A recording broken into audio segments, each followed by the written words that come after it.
अब रुकिए ना प्लीज। हाँ अनुराग बोलिए। अरे रुक गए बोलिए। मैं ये कह रहा हूं कि मैंने पहले ही जैसे बताया कि ये सब प्रॉक्सी पार्टनर्स हैं। बीजेपी ने कई अटेम्प्ट कर लिए पिछले चुनावों में, बीजेपी से हो नहीं पा रहा है। जब स्टेट का चुनाव आता है तो उस टाइम पे बीजेपी मुकाबला नहीं कर पाती है अरविंद केजरीवाल जी का और आम आदमी पार्टी का। इसलिए इस बार इन्होंने पूरा चक्रव्यूह बनाने का प्रयास किया है। कर लीजिए जो भी प्रयास करना है। एआईएमआईएम को भी ले आए। मैं तो सुन रहा हूं कि जयंत जी को भी एक टिकट पे यहां पे चुनाव लड़वा रहे हैं। मैं सुन रहा था कि जेडीयू का भी बयान आ रहा था कि हम भी दिल्ली चुनाव में देखेंगे, बातचीत कर रहे हैं। तो मुझे लगता है पूरा चक्रव्यूह बनाइए जो भी बनाना है। अरविंद केजरीवाल जी उसमें से अर्जुन की तरह चक्रव्यूह को तोड़ते हुए बाहर निकलेंगे, जीत करके बाहर निकलेंगे। सभी धर्मों, सभी समुदाय, सभी जातियों का समर्थन हमारे साथ है, क्योंकि सबके लिए काम किया अरविंद केजरीवाल जी ने। हम क्या इस चुनाव के शुरू से मानक ये कह रहे हैं कि इन मुद्दों पे चुनाव लड़ लीजिए, बिजली पे, पानी पे, स्कूल पे, अस्पताल पे, डेवलपमेंट पे, इस पे चुनाव लड़ लीजिए। बीजेपी कहती है नहीं, हम तो शीश महल पे चुनाव लड़ेंगे, हम तो शीश महल पे चुनाव लड़ेंगे। ओके, जब एक सेकंड ठीक है, बीजेपी और आपकी टक्कर है, मान लिया। अखिलेश जी ने भी हाथ उठा रखा है, वो भी बोलना चाह रहे हैं, लेकिन देखिए आप अखिलेश जी का दर्द समझिए, आप कांग्रेस पार्टी का दर्द समझिए। एक सेकंड बारिश भाई, एक सेकंड रुकिएगा, मैं इस डिबेट को कहीं ले जा रहा हूं। अनुराग ढांडा, आपकी पार्टी ने मनमोहन सिंह और शीला दीक्षित के खिलाफ जो कैंपेन चलाया उसी का नतीजा था, दोनों सत्ता से बाहर हुए। आप चाहते हैं कांग्रेस पार्टी आपको माफ कर दे दिल्ली में? कमाल कर रहे हैं आप। शीला दीक्षित के खिलाफ आपने भ्रष्टाचार का कैंपेन चलाया और आज आप शीला दीक्षित का सम्मान करने की बात करते हैं, मनमोहन सिंह का सम्मान करते हैं आप, पर आप चाहते हैं कांग्रेस पार्टी आपको वॉकओवर दे दे। देखिए नहीं, दिल्ली में देखिए हमारी कोई व्यक्तियों से कभी लड़ाई नहीं रही है।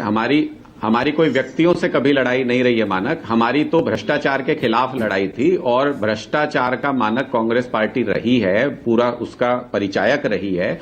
ये तो पूरा देश जानता है, इसमें कोई बड़ी बात नहीं है। और भ्रष्टाचार के मामले में कांग्रेस और बीजेपी में बहुत ज्यादा अंतर नहीं है। बहुत बढ़िया। बीजेपी आज के दिन वो काम कर रही है जो कांग्रेस पहले कर चुकी है सत्ता में रहते हुए। यानी अनुराग ढांडा, कांग्रेस पार्टी आप कह रहे हैं भ्रष्टाचार का परिचायक रही है, मैं उसमें से रही हटा दूं, क्या आप ये कहना चाहते हैं आज भी है? नहीं रही, क्यों हटा दें? मैं तो कह रहा हूं जब ये सत्ता में थे जो ये करते थे वही आज बीजेपी कर रही है, और ज्यादा एक्सटेंडेड फॉर्म में कर रही है। मतलब आपको शीला दीक्षित, हमारे भाई हैं अखिलेश जी, सारी बात शीला जानते हैं। दीक्षित और मनमोहन सिंह पर लगाए आरोपों का कोई पछतावा नहीं है? अखिलेश जी सारी बात जानते हैं, अखिलेश जी हमारे भाई हैं, वो ये भी जानते हैं कि ये अजय माकन और संदीप दीक्षित जो हैं ये बीजेपी की तरफ से खेल रहे हैं, उनको सारी बात पता है, इसलिए वो अखिलेश प्रताप सिंह, उसके बाद आ रहा हूं प्रदीप। अखिलेश जी बोलिए, आपकी बारी। अखिलेश जी मानक जी बोलिए। मानक जी, भ्रष्टाचार का प्रतीक कौन है आज के तारीख में? कि सुप्रीम कोर्ट कहता है कि आप न मुख्यमंत्री बन सकते हैं, न मुख्यमंत्री का दस्तखत कर सकते हैं, क्योंकि आप भ्रष्टाचार में आकर नहीं कहा उन्होंने, झूठ बोल रहे हैं। सुप्रीम कोर्ट ने नहीं कहा मुख्यमंत्री नहीं बन सकते हैं। मानक जी ये झूठ है। अरे मतलब कोर्ट झूठ कैसे है? एक कुर्सी बगल में रखी है आपने। प्लीज बीच में सुनिए बार PIL हुई सुप्रीम कोर्ट में कि इनको हटाइए सीएम से। सुप्रीम कोर्ट ने मना किया, मेरे भाई, बीच में नहीं, बीच में नहीं मेरे भाई। मत बोले ना अखिलेश जी, आप तो इतने समझदार आदमी हैं, रह सकते हैं, झूठ नहीं बोलना चाहिए। क्या आप सीएम पद पर, आप क्या सीएम पद पर बैठ सकते हैं? क्या आप सुप्रीम कोर्ट ने तीन बार अपहेल्ड किया, रोक लगाया है कि नहीं अदालत ने? तीन बार अपहेल्ड किया। अरे अदालत ने इस पर रोक लगाई, रह सकते हैं। प्लीज बीच में नहीं लगाया, बीच में नहीं। हाँ अखिलेश जी बोलिए।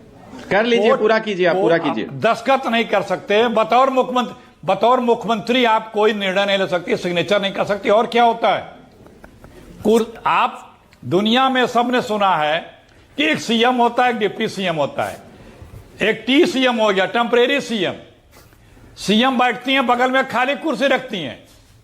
अरे भैया, जब कुर्सी पे बैठ ही नहीं सकते तो लड़ किसके लिए रहे हो?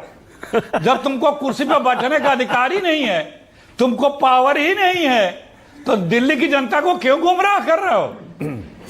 ये आए थे ना, लोकपाल बनेगा जी, एक हफ्ते में लोकपाल पास होगा, और सारे पूरी की पूरी ऐसी पार्टी है, बीजेपी और आम आदमी पार्टी बीच में नहीं, 2000 बीजेपी और आम आदमी पार्टी कि सारे के सारे मिनिस्टर भ्रष्टाचार में जेल में, कैबिनेट वहीं बैठक कर लें, और ये बता रहे हैं।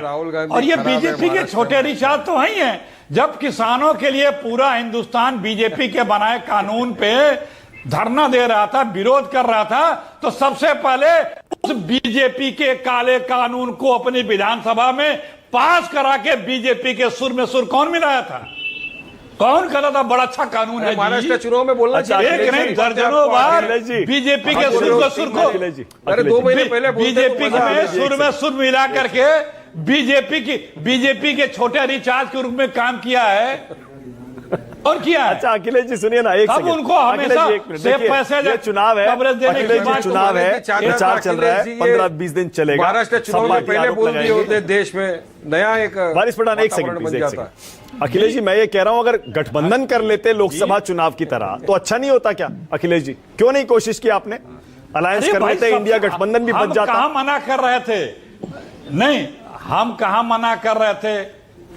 इसके जो सत्ता में है दिल्ली में आम आदमी पार्टी तो पहले दिन से शोर मचाने लगे, हम 4 सीट देंगे, नहीं देंगे। लोकसभा चल रहा था, उसी समय इनके कई सांसदों का बयान देख लीजिए। ओके, बोलने लगे कि हम अब मैं समझ गया। हम अखिलेश जी कांग्रेस को बहुत सीट ही बढ़िया, नहीं देंगे। अखिलेश जी बहुत बढ़िया, बहुत बढ़िया।